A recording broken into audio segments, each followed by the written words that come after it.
नमस्कार दोस्तों। आज के इस वीडियो में हम अपने पूर्व के वीडियो से आगे का अध्ययन करेंगे। पहले हमने ईस्ट इंडिया कंपनी की भारत में वित्तीय नीतियों के संदर्भ में अध्ययन किया। इस वीडियो में उसी कड़ी में हम भारत में ईस्ट इंडिया कंपनी की वित्तीय नीतियों के संदर्भ में धन निष्कासन का सिद्धांत या ड्रेन ऑफ वेल्थ का अध्ययन करेंगे। यह विषय हमारे परीक्षा के दृष्टिकोण से बहुत ही महत्वपूर्ण है। न केवल BA तृतीय वर्ष बल्कि यह हमारी विभिन्न प्रतियोगी परीक्षाओं में भी यह विषय बहुत महत्वपूर्ण होता है। इसमें हम इसके अर्थ, इसकी प्रक्रिया और परिणामों की चर्चा करेंगे। सर्वप्रथम जब हम धन निष्कासन के सिद्धांत के अर्थ की बात करते हैं तो सर्वप्रथम हम ये कहें कि भाई इस सिद्धांत का प्रतिपादन जो है दादा भाई नारोजी ने 1867 में अपनी पुस्तक the un British rule poverty of India नामक पुस्तक में किया। और इन्होंने कहा कि धन निष्कासन का अर्थ यह है कि ब्रिटिश या ईस्ट इंडिया कंपनी द्वारा भारत से विभिन्न माध्यमों से धन ले जाया जाता है ब्रिटेन, और उस धन के प्रतिफल के रूप में भारतीयों को कुछ भी प्राप्त नहीं होता है। इसी को धन निष्कासन का सिद्धांत कहा जाता है। अर्थात भारत से विभिन्न माध्यमों से जो धन ब्रिटेन जाता है और जिसके प्रतिफल के रूप में भारतीयों को कोई भी प्रतिफल प्राप्त नहीं होता है, इसी प्रक्रिया को धन निष्कासन की प्रक्रिया या धन निष्कासन का सिद्धांत कहा। दादा भाई नारोजी ने आगे बढ़कर इसके विभिन्न माध्यम बताए कि ब्रिटिश सरकार द्वारा ईस्ट इंडिया कंपनी द्वारा किस प्रकार से धन को भारत से बाहर ले जाया जाता है। तो सबसे पहले जो था, बड़ी मात्रा में जो ईस्ट इंडिया कंपनी द्वारा राजस्व की वसूली की जाती थी, उस राजस्व द्वारा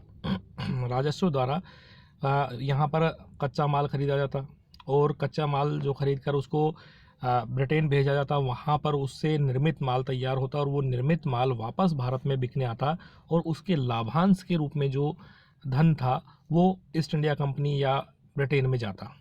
तो इस प्रकार से राजस्व पहला माध्यम। दूसरा माध्यम, कंपनी के जो अधिकारी थे उनके वेतन भत्ते और उनके अन्य जो लाभांश थे वो। तीसरा, कंपनी के शेयर धारकों के लाभांश के रूप में जो धनराशि प्राप्त होती थी वह है। चौथा, भारत के ऊपर जो सार्वजनिक ऋण दिया जाता था उसके ऊपर जो ब्याज था वह है। पांचवा, ब्रिटिश द्वारा जो भारत में व्यापार, उद्योग धंधे, बागानों में जो निजी पूंजी लगाई गई थी उसके लाभांश के रूप में। इसके अलावा भारत में जो रेलवे का विकास किया गया उससे जो प्राप्त लाभांश है वह भी कहीं ना कहीं धन निष्कासन की प्रक्रिया का एक माध्यम था। और इसके अलावा जो व्यापारीय त्रिकोण था जिसमें भारत, चीन और ब्रिटेन का जो व्यापार त्रिकोण था, जिसमें भारत से अफीम खरीद कर चीन ले जाई जाती और चीन से फिर चाय खरीद कर या अन्य कुछ चीज़ें खरीद कर उनको ब्रिटेन ले जाया जाता था, उससे जो लाभांश प्राप्त होता था वो कहीं ना कहीं ब्रिटेन जाता और उसके प्रतिफल के रूप में भारतीयों को कुछ भी प्राप्त नहीं होता। और इसी प्रक्रिया को दादा भाई नारोजी ने धन निष्कासन का सिद्धांत या ड्रेन ऑफ वेल्थ कहा। अर्थात भारत की संपन्नता जो है वो लंदन की ओर अग्रसर हुई। इसके परिणामों के बारे में बात करें तो परिणामों के संदर्भ में हम कह सकते हैं कि इसके परिणाम स्वरूप भारत में गरीबी बढ़ी, क्योंकि भारत के आय के आमदनी के स्रोत जो थे उन पर बोझ पड़ा और वो पैसा जो कि भारत में पूंजी निवेश के रूप में काम करता वो पूंजी निवेश ब्रिटेन में चला गया। भारत में मांग कम हुई, इससे छोटे छोटे उद्योग धंधे बंद हुए, नए उद्योगों का विकास नहीं हुआ।